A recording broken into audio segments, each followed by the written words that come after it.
পড়া বানান নিয়ে খুব সমস্যা হয়। মানে স্যার ম্যাডামদের কলম খুব রাগী, কেটে দেন বারবার।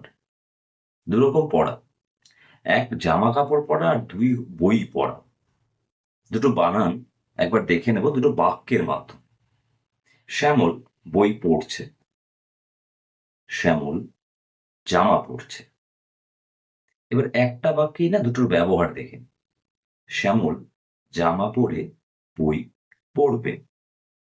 অর্থাৎ আমরা যে দুরকম বানান দেখলাম, দুটো বানানের পার্থক্য হচ্ছে আমরা যখন শরীরে যা কিছু পড়ি অর্থাৎ করি সেই পড়া বানান।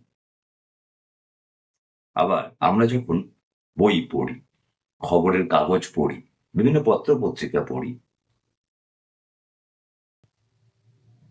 অর্থাৎ আর ভুল হবে না। স্যার ম্যাডামদের ওই যে রাগী কলমটা কেটে দেবেন না।